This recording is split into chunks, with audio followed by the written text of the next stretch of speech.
Hello বন্ধুরা, মাছের ঝাল তো কম বেশি সবাই করে খেয়েছো। এভাবে কি কেউ খেয়েছো? এখানে আছে 1 চামচ সর্ষে, পোস্ত, চালমগজ।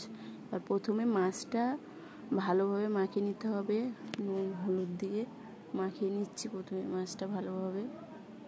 এবার কড়াই একটু গরম হয়ে গেছে, তেল দিয়ে দিলাম। তেলটা গরম হওয়া পর্যন্ত ওয়েট করতে হবে।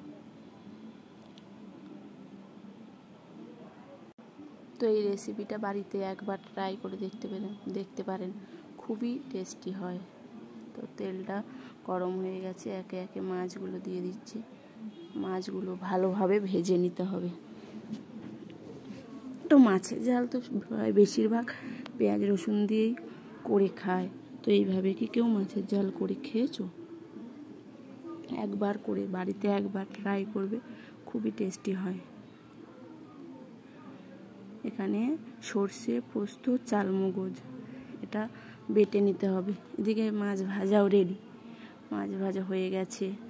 এবার কড়াইয়ে তেলে দিয়ে দিচ্ছি। এবার কড়াইয়ের তেলে দিয়ে দেবো একটু জিরে। জিরে দেওয়া হয়ে গেছে। এবার দিয়ে দেবো পেঁয়াজ কুচি। পেঁয়াজ কুচিটাও দিয়ে দিলাম।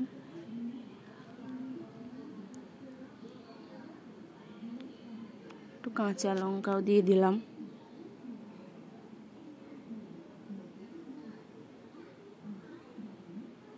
এই রেসিপিটা এত টেস্টি হয়, গরম ভাতের সঙ্গে বেশিরভাগ সবাই।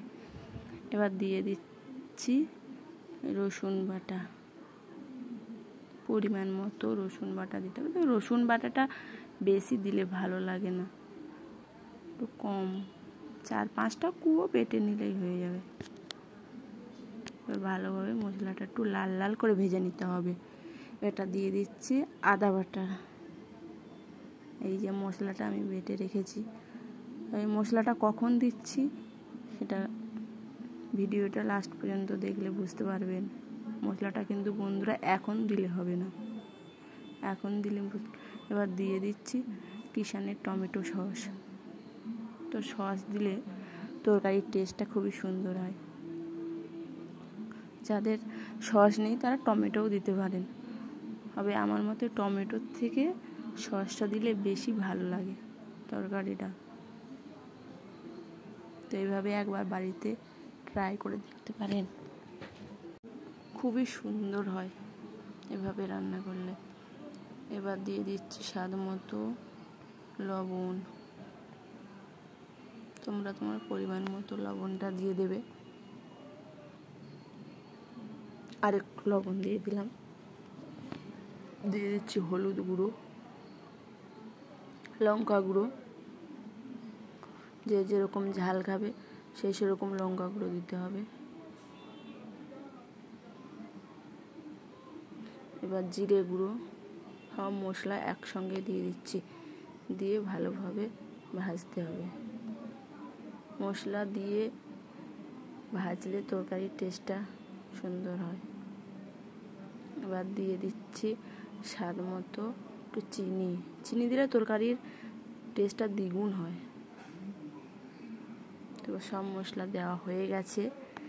এবার ভালো করে ভেজে নিচ্ছি, ভালো করে ভেজে নিতে হবে।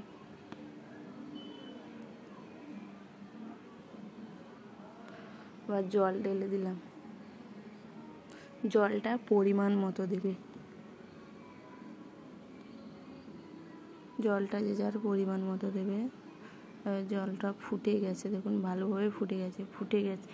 এক এক করে মাছগুলোও দিয়ে দিতে হবে।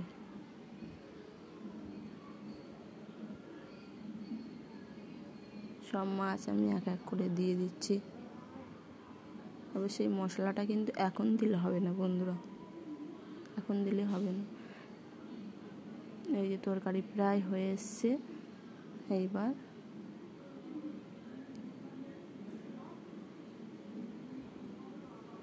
মশলাটা এখন দিতে হবে, তরকারি নামানোর কিছুক্ষণ আগে দিতে হবে, তাহলে টেস্টটা ভালো থাকে। মশলাটা দিয়ে দিচ্ছি। এইভাবে কি কেউ মাছের ঝাল করে খেয়েছেন? তো প্লিজ কমেন্টে জানাবেন। তো বাড়িতে একবার ট্রাই করবেন, খুবই সুন্দর হয় খেতে। দেখুন হয়ে গেছে আমার রেডি মাছের ঝাল।